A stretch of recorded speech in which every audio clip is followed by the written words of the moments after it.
Hey, everybody, welcome to All There Is. I'm your host, Kelly Bargabus, and I'm so excited to be here today. In this episode, we're going to talk about getting lost, feeling lost, uncertain, and unsure of whether or not we're on the right path. Have you ever ridden in the car with someone who gets really panicked and angry or unhinged if they get lost or take a wrong turn and have no idea where they're going? I have. I had an ex like this, and we had the worst fights of our life when we were in the car, especially if we were in an unfamiliar city and got lost. I remember this one time we had rented a U-Haul van to drive to New Jersey and move his dad into a nursing home. And I don't know if I gave bad directions, I was the navigator, or he took a wrong turn or whatever. There was a lot of traffic. We were lost, literally screaming at the top of our lungs at each other. And it's sort of ridiculous when you think about it. I mean, what is really going to happen now that we're lost? It's not like we're going to fall off the edge of the earth, you know? It's going to be okay. My husband, Craig, is one of the few people I know who's not like that. He sees getting lost as an adventure. He doesn't get angry. It really doesn't freak him out too much. He doesn't really love to ask for directions, but he will. I remember this other time, my mom and dad were driving to visit me in Boston, and they were in their 70s and had only made this trip a couple of times. So they were a little nervous about driving in the city. But I gave them really good directions. They missed an exit, and they weren't sure where they were. So they called me, and they were panicked. They were fighting with each other. They were so, just angry and wound up. And I just kept saying, you know what, just breathe. Tell me where you are. I asked him a couple of questions, and I knew exactly where they were. And I said, listen, I'm going to get you here. It's okay. It's all going to work out. I know there's horror stories about people who followed the GPS directions right into the middle of a snow-covered mountain or into the middle of the desert or off a cliff. But really, that doesn't happen. I mean, like I said, we're not going to fall off the edge of the earth if we get lost in this country. And of course, I say all this, but I have to tell on myself a little bit, or I have family members who will call me out. But this one time, my parents and one of my nieces came to visit us. So they flew to Vegas. We drove to the Grand Canyon because they had never seen it.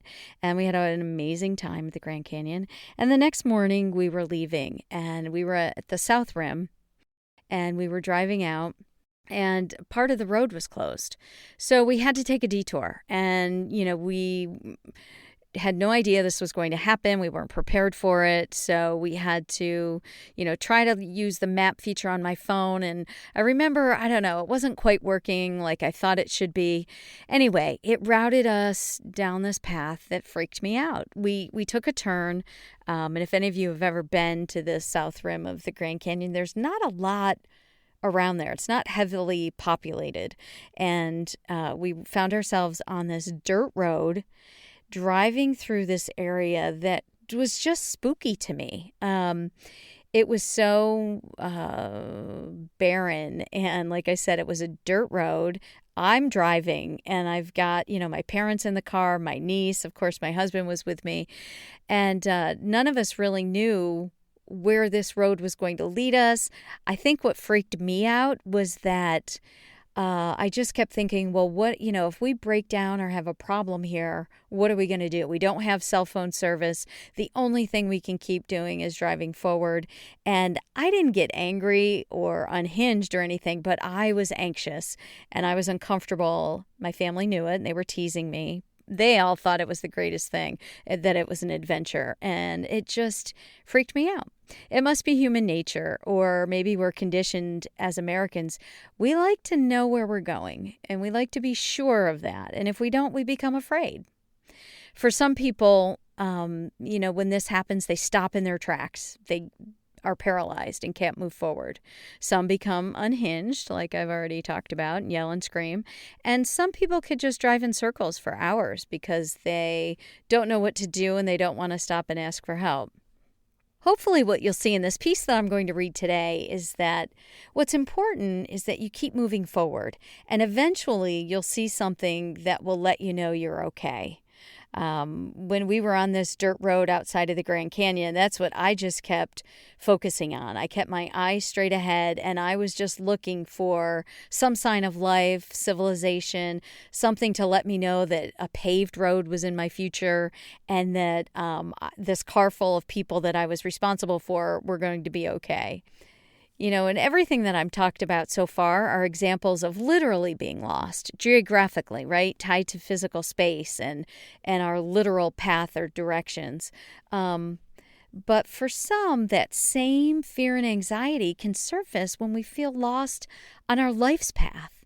It's more of an emotional, thought-driven feeling. But the fear, the anxiety, the anger it can produce is the same. And the moment that inspired this essay I'm going to read probably happened about 10 years ago. I had started training for and completed my first triathlon in 2009, so I know it was after that. And this particular evening, I experienced something while running that really spoke to me. And it probably spoke to me because I am one of those people who was always wondering and worrying about whether or not I'm doing the right thing. Am I on the right path? Did I take the right job, marry the right man, buy the right house? I tend to need confirmation, something to let me know I'm where I'm supposed to be. I know as a person of faith, I'm supposed to just trust and move forward, and I do, but I still like that little nudge that lets me know I'm good. So now I'm going to read this essay, and then we'll talk a little bit more about it. Trail markers. The ground is uneven and hard, and the path is narrow with unexpected twists and turns. The daylight is almost all burned up, and in the duskiness, I wonder if I missed the last trail marker. It's been a long stretch since I've seen one of those fluorescent orange or yellow arrows. The volunteers have sprayed them on trees, sometimes on a rock or on the dirt itself. What if the mark has faded? Or somebody kicked the rock? Did I make the right turn back there? The trail forked and I chose left. I'm keeping the lake on my left side and the traffic on my right, I think. I hear somebody breathing behind me and a woman bounces past me. She runs with the kind of gait I covet. She moves straight up and down as if she has flubber on the bottom of her sneaker that propels her with each step. Her ponytail sway corresponds with each flounce, and her face isn't red or sweating. On the other hand, I'm a self-described clodhopper.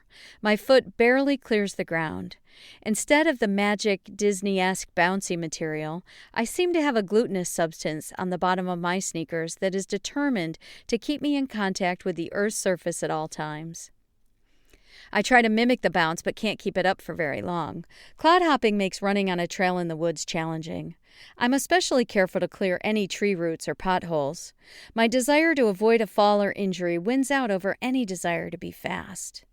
I'm alone again on the trail after she passes, not unusual for a middle-of-the-pack runner like me. Too slow for the people at the front of the line who are always checking their watches to keep a race pace and achieve a personal best, even though we're mostly a bunch of middle-aged people on a random weeknight and nobody is keeping score. Too fast for those who are new to running or so busy chatting with their friends they miss the start altogether.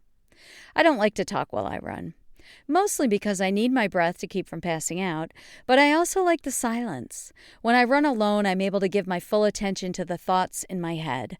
Also, I like to know if a dog has broken loose from his leash and is barreling with bared teeth at my meaty calf, or hear the breath of another runner/serial rapist/killer sneaking up behind me.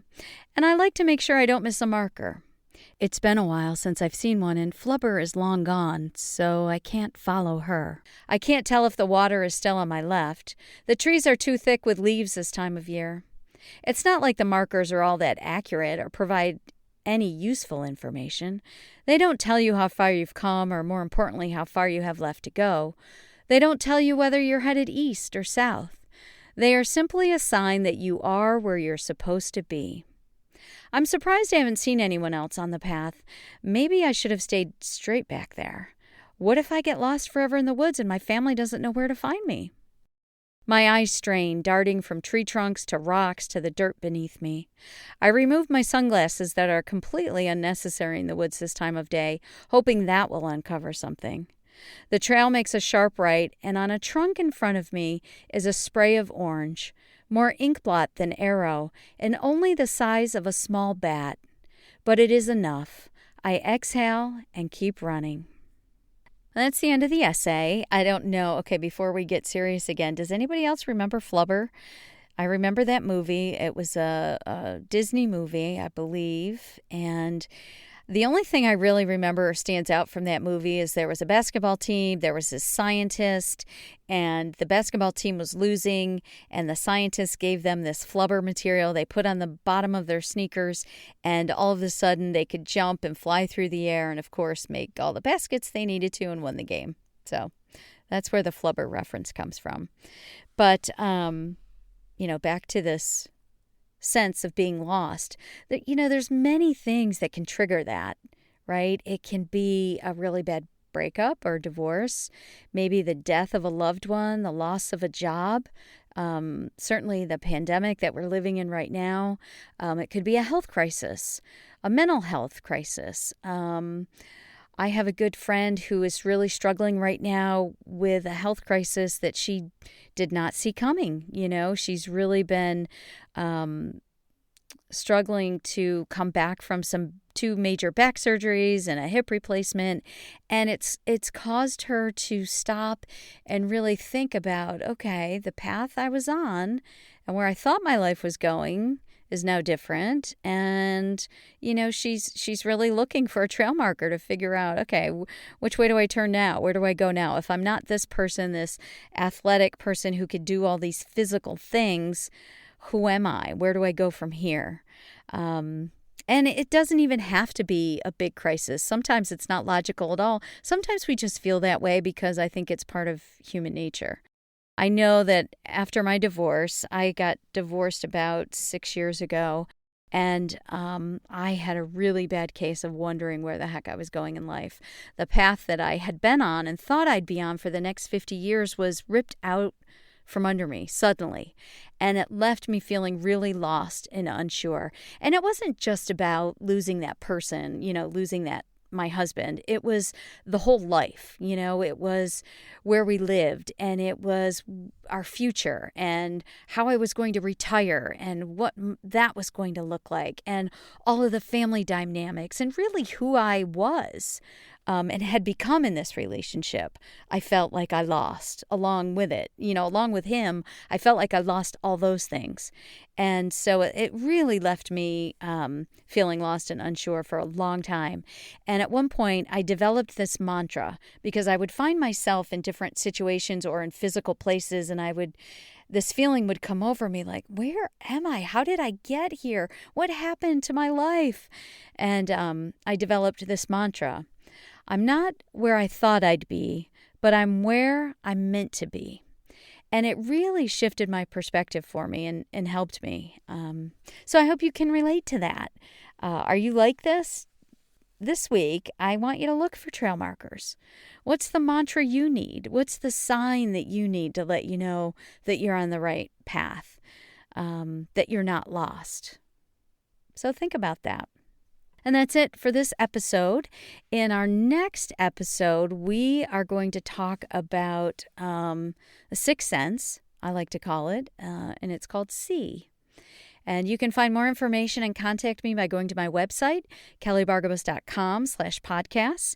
And if you have something, if you got something useful by listening today, please subscribe, share, or review all there is. I'd appreciate it. Take care.